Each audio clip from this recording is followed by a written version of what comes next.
Well, hey folks, Real Honesty with John Ritland. I'm John Ritland. My review of New Japan Pro Wrestling's Hinokuni show, really cool. Really cool show. I love the arena they were in. It reminded me of the WCW New Japan Super shows that they did back in the late 80s, early 90s especially. No, it wasn't the biggest venue, but it still had a really cool feel to it. It just did. The lighting, the crowd energy, the way it was done, the way some of the matches were done. It was really fun. And this did lay the groundwork for the May 3rd and May 4th shows that they're going to be doing, and also laid the possible groundwork of some future feuds that they may have in the summer. New Japan Pro Wrestling is going to have a lot of really cool shows in May and even in the beginning of June. I will be here to watch and review every single one that I possibly can, as long as my work schedule and sleep schedule basically allows it. Thank you guys for supporting my New Japan reviews and my wrestling reviews and any other reviews or shows that you have watched. Really means a lot, as it is recording over 90,000 total views on my channel. And just for a guy that's just a wrestling fan producing, stuff on his phone, it really means a lot that you guys enjoy my reviews. So let's get on with it. As I said, they really did hype up the May 3rd and 4th shows. They had a nice video package hyping that stuff up, and also hyping up tonight's card. And in 9 matches, and that was really, it was really a solid show. Didn't go too long though, just went over 3 hours. Everything flew by. You had Oka and Umino versus Yuji Nagata and Narita. Decent match. Nagata seems to be kind of the one that's helping these young lions along the most, at least on these live shows. I imagine backstage also. I imagine in the dojo, this guy is a really solid, great worker. Nagata, one of the best of all time, one of the toughest of all time. Face off against Kurt Angle at, I believe, Global Impact Japan, that Impact and New Japan did. And that was 10 years ago. And Nagata is still moving around just as well as he did then. But good match. Bad to trade kicks with Nagata. You don't want to do that. The Young Lions keep improving. Nagata got the win. Good stuff. It was a good opener. It's nice to see these Young Lions improving. Umino seems to be getting the most opportunities. I could see Oka being a great heel. Narita will probably be mid-card, but still, I think these three can do pretty well with some more seasoning, and Nagata's being the perfect guy to carry them along in these matches. And then we go to an 8-man tag. Jushin Thunder Liger. I always enjoy seeing Jushin Thunder Liger in any match I possibly can, because he may not be wrestling much past 2020.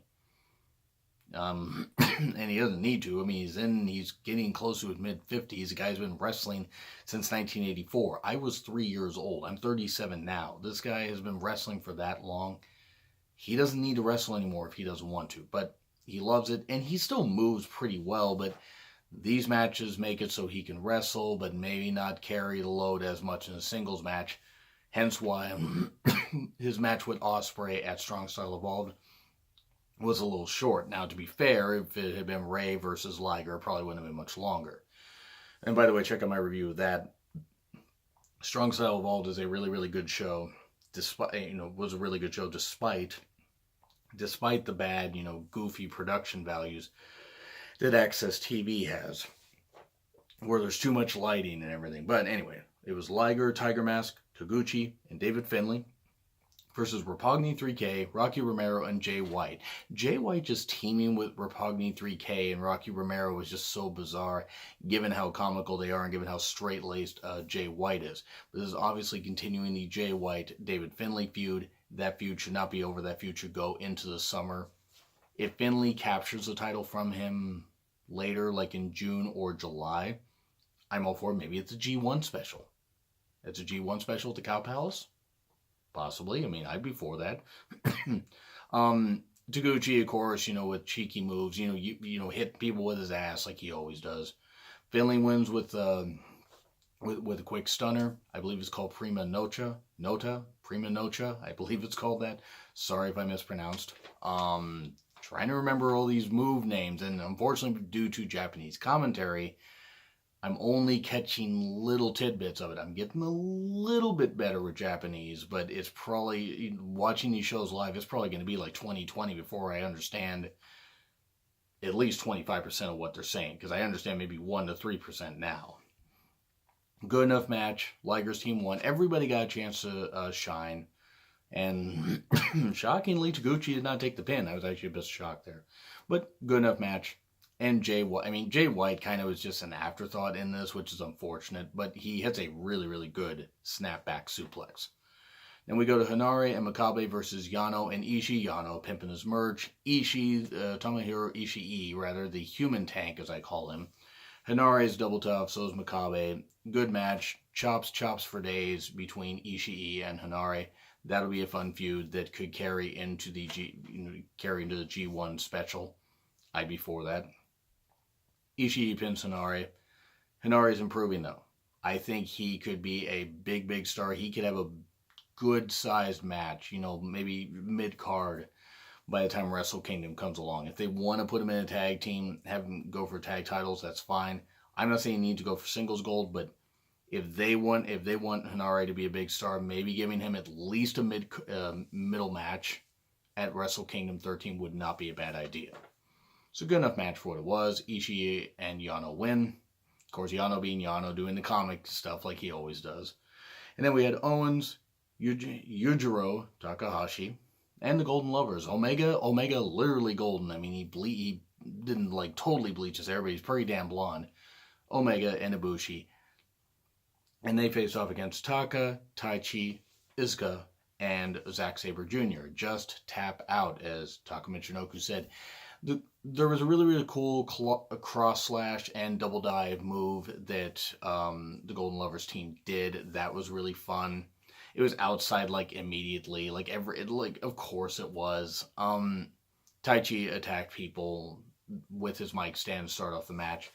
It wasn't a bad match. Suzuki-gun got the win. Which, Sabre Jr. I'm sorry if I'm looking at my notes here, because I'm trying to remember, because I'm a little excited about the main event especially. But Sabre Jr. got Owens to tap out. That was expected.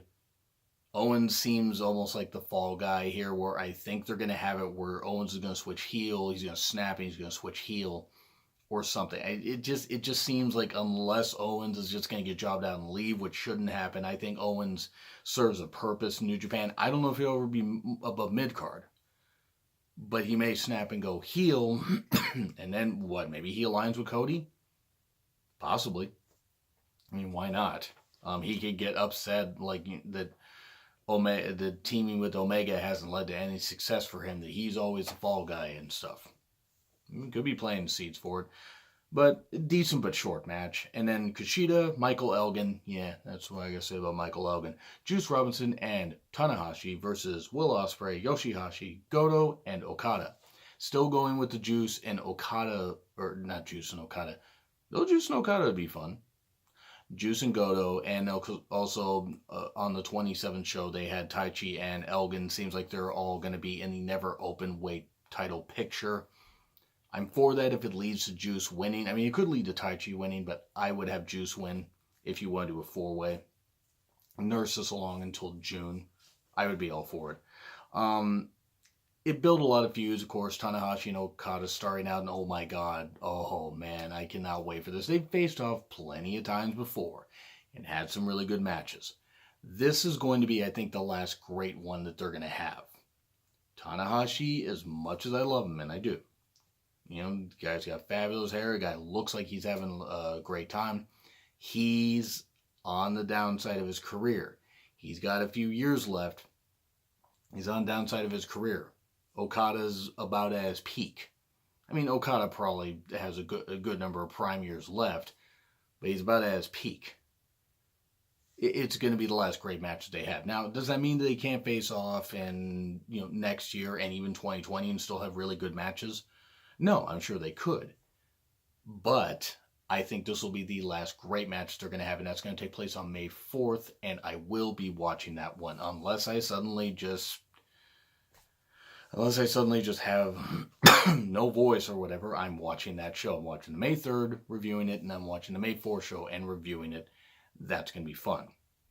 So, it built a lot of feuds. Of course, you had, the cool chaos pose and everything over I want to say it was over Juice. I want to say, well, I mean, not over Orange Juice, but over Juice Robinson. Juice is just like down. Everybody's doing the chaos pose. That was pretty cool. Ospreay was holding his neck. I hope he's all right. I know he's doing some different moves to try and take pressure off his neck. It would not hurt if after like July, if they enter a bit of a low period in August, like maybe after all the G1, the G1 stuff, maybe give Ospreay a couple months off, have him lose the title, give him a few months off, and have him be ready towards Wrestle Kingdom season, because Ospreay is a star of now and the future. He also does need to tone down his style just a little. I don't want that guy to be unable to walk. And that spot, that Spanish fly, apron spot that he did with Skrull on a recent show, I believe Sakura Genesis, if I remember right, that was dangerous. He needs to not do that stuff. As skilled as he is, I do not want something bad to happen to him. Good 8-man tag, though. Unfortunately, Elgin was part of the winning team, but whatever. He was an afterthought. He's like whenever he jumps off the ropes, it's like watching a falling couch. A couch being like pushed out a second story window. Good enough stuff in Tanahashi and Okada brawl afterwards. I hope Kushida's okay, because Kushida looked like he was dealing with some issues. I mean, maybe he was just selling. They got the ice packs, and these guys are great athletes and great sellers also, and great way to draw the fans in. I just hope that Kushida's okay, because I want to see these matches happen, but I also want these guys to be able to have a great life after wrestling. I don't want them to be paralyzed, unable, and especially for their careers to end before they want their careers to end. I mean, and I know I'm going off on a bit of a tangent here, but that's just what I truly hope, because I do love pro wrestling across all platforms. Maybe I'm not the biggest fan of the Young Bucks, but I did put over their match at Strong Style Evolved against Omega and Ibushi, which actually is going to be on my favorite matches of the year list. It would be very hard for that match to be off that. So anyway, good 8-man tag, and then we go to we actually before we go to the other match, Taichi did attack Elgin and Goto, which is a way just to build the whole thing again, and Juice is going to be thrown in there because Juice fought his heart out against Goto. I did see that match, I just didn't review it. It was a damn good match, and Juice should get another shot. And Goto, it's nice that they're trying to make the Never Openweight title seem like a big deal, because that and the Never Openweight 6-man tag titles, I don't know. I mean, I think it's almost too many championships, and yes, as somebody that also watches WWE, I admit too many championships there. You have a few less championships, and then you can build some more feuds and stuff like that. Whatever. That's just my opinion. Make the titles seem important, or why do you have them? So at least it's nice to know that they're making Goto's title seem more important, because Goto is a great athlete. He beat Suzuki at Wrestle Kingdom 12 for it. And Goto's been a great talent. If you look back at the matches he's had before this year, he's been really good for a number of years. About time he gets that respect.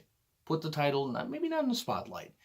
Give it some good, build, and then people will start to take it seriously. So hopefully that's what this feud will do, despite the fact that Elgin's going to be involved. Maybe Elgin will be the fall guy. Maybe Juice will pin Elgin. And maybe everybody will pin Elgin. And everybody will be the Never Openweight champion except Elgin. Because fucking hell, Michael Elgin's an idiot. And a piece of shit. Moving on from that. So we got Bushi versus El Desperado. It was decent until the finish. Bushi upset because of what him and Hiromu have had to deal with Desperado and Kanemaru coming oh so close in the April 23rd show until, some shenanigans happened. Some dirty shenanigans. Are there any other kind? And there was a good mix of high-flying and submission wrestling. Like, really good. But then DQ happened because Kanemaru interfered. And right after that, we were going to have Kanemaru versus Hiromu. This almost felt like they kind of just said to Bushi and El Desperado, yeah, go out there and do some stuff, but you're just going to be used to get this over. After like 10 minutes, we're going to do this, we're going to do this finish, or something like that. It almost felt like they got slighted. because both these guys can produce a really, really good match. It did tie in later to the other match, like maybe I get why they didn't go as long, but Kanemaru interfered, and then they tried to remove Bushi's mask. Hiromu interferes, and boom, we go right to that match, which was pretty good. Hiromu versus Kanemaru was a pretty good match. I mean, not match of the year or anything, not even close, but it was much more than serviceable. Good hard hitting. Bushi and Desperado ended up interfering. We need Daryl back, by the way. Hopefully he's going to come back from his vacation. But Desperado tried holding up, so Kanemaru could spit the whiskey. That didn't work so well. And then missed by Bushi in Kanemaru's face after a few moves. 1, 2, 3. And of course, after the time bomb, 1, 2, 3. It's like Hiromu gets the win. Good stuff. This builds nicely as long as Hiromu and Bushi win and become IWGP Intercontinental or IWGP Tag Team Champions. Man, that would be the IWGP Intercontinental title comes a little later, but the IWGP Junior Heavyweight Tag Champions, if they become that and then build to another feud, and maybe Roppongi 3K or another team can beat them, great. But this almost has to finish with them getting the titles, and then LIJ can have all the titles. And then we go to Sonata and Evil versus Killer Elite Squad for the IWGP Tag Team Championship. Oh, and apparently Bone Soldier's coming back to the Bullet Club. Okay, cool, whatever. Hey, good for him. Good for him. Hope the guy does better than he did last time. From my understanding, because I think at the time Bone Soldier was there, I wasn't actually watching as much New Japan. He didn't do very well. But anyway, Sonata and Evil versus Killer Elite Squad. Archer's got to stop doing all that shit with the water. I know that it's his gimmick and that's part of the stuff he's doing. I don't know what the mask was. It reminded me very much of a Mario Bava movie with a weird killer mask and stuff like that. But okay, cool. And if you know who Mario Bava is, shout out to you. Great Italian filmmaker. Made some interesting movies. So anyway. Lance got to stop that, though, because you got a lot of Japanese people in the crowd, obviously, since it's a Japanese show, wearing the masks, the flu masks and stuff like that. Illness runs rampant, unfortunately, in some areas. I don't know if it runs rampant more in Japan. I know they're on, I don't know. But the bottom line is, flu season or not, if people are wearing masks and that kind of stuff, maybe spitting water on them and, terrorizing kids and all that stuff. But the terrorizing kids thing I have less of an issue with. That's not going to make kids sick. The water stuff, maybe cool off on that. But whatever, it's part of his gimmick, gets him some heat. This was actually better than the Wrestle Kingdom 12 match, these two teams. It was given some more time to flow. There were a couple times where I thought the match should have ended. I actually thought we were going to have a title change here. I thought this was for sure going to be the one that changed. Of course, one of the few times the Killer Elite Squad I could actually tolerate them in the ring. I don't know. Just Davey Boy Smith, especially after that whole thing that happened with Jake Roberts, my opinion of him as a person soured slightly. I don't know the full story, but I know enough that it's not a good look what he did. And apparently he's wanted, as of this recording, is still wanted by the police for what he did. Ouch. They're a good team, though. I do admit that. They did flow really well here. Evil and Sonata bumped well for them. Sonata, of course, took this horrible table bump. The tables are not meant to break. Now, I know Japan does things legit over there, within a worked environment, but my God, that table, ouch. That table was not meant to break. It was incredibly ouch. Good thing Sonata's great hair powered him through that whole thing. Man, seriously, what is with the great hair in Japan? You got Miho with great hair. Miho was not on this show. I almost want to downgrade it because of that. I was disappointed, but that's all right. Maybe she will be on the May 3rd and or 4th shows. Have her on more shows, seriously. Yes, okay, she's basically eye candy. Except she does interfere sometimes and attacks Taguchi. That was fun stuff on some previous shows. But having her there is kind of nice. She adds to Taichi's gimmick. She actually makes him much more tolerable, even though Taichi's not bad in the ring at all. But anyway, like I said, it was better than the Wrestle Kingdom 12 match, this tag title match. Killer Elite Squad, I thought was going to win. They didn't. They finally, Archer got taken out doing his chair spot in the corner. Ouch. Evil took this chair and swiped it at, Davey Boy Smith Jr.'s head and knocked a chair off his throat or something like that. It was an okay spot. It was I don't want to say it was weak. I mean, I certainly don't want anybody's throat crushed, but it was bad. Like, it wasn't the best look. Like, you could have probably just put a chair on his back and just hit the chair into him or something. But anyway, Evil and Sonata get the win. The Evil, everything is evil. 1, 2, 3. And Evil and Sonata retain. And this is good. I don't know where they're going to go next. I don't know who's going to challenge them. Somebody brought up, I believe, New Patriot 77 brought up Golden Lovers, possibly. Possibly you could have the Young Bucks challenge them, because they moved up to the heavyweight tag division. But the Young Bucks have a Ring of Honor, New Japan, co-branded thing, that kind of stuff. So it might be the Golden Lovers, which I'd be all for if they win the tag titles. But the thing is then that's going to lead to the eventual breakup. And I think Ibushi will go heel. It won't be Omega. It'll be Ibushi. I don't know. I mean, who knows what could happen. But then we go to Minoru Suzuki versus Naito, Tetsuya Naito, for the IWGP Intercontinental Championship. And there's a reason why I'm wearing this shirt. One, it's an awesome shirt. I mean, man, I love this shirt. Seriously. Great purchase of Hot Topic, by the way. Hot Topic's a great place to find wrestling shirts if you can't always get them online. If you don't want to order from the New Japan site, I mean, if pro wrestling tees happen to be out, check Hot Topic. Doesn't hurt. That's where I get a lot of shirts, and I mean, it's like, I'm really, really happy I started getting some of these, because, one, they're better than a lot of WWE ones. But anyway, moving on from that, this had a big fight feel. Naito was super over. Suzuki, scary, but still over because he has the respect of the crowd, despite the fact that he puts them constantly in danger by throwing barricades and chairs and young lions, and potentially, young lions attached to barricades at everybody. But he mainly threw them at Naito this time. Red Shoes, after getting bumped pretty badly in the previous match, the tag title match, stood up to Minoru Suzuki. Red Shoes apparently wants to be Red Dead Shoes. That's what he wants to be. He does not want redemption for his Red Dead Shoes. That was an excellent pun. Actually, it was terrible, but that's all right. All puns are great, even if they're terrible. It was a nice dueling thing where, like, you had Naito do his pose, roll in the ring and do this, and then Suzuki did it, and that was really cool. You can tell these two have great chemistry. I was really stoked for this feud when it first got, teased and everything in tag matches, and I was like, ooh, this is going to be great when it finally happens. And they nursed this along for a couple months, I think since about February, if I remember right, when they first started teasing it. And that's how you do it.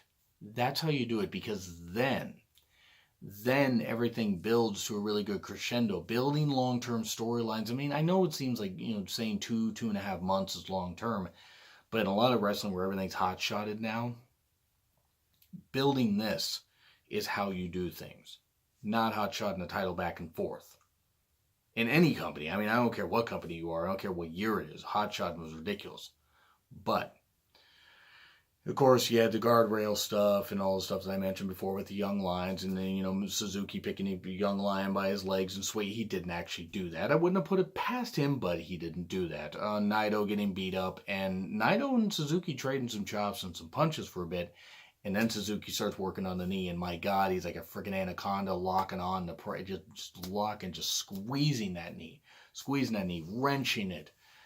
Getting what looks like an ankle lock, getting a knee bar, and then getting another knee bar, front knee bar, back knee bar. Just ridiculous how many times he kept that locked on.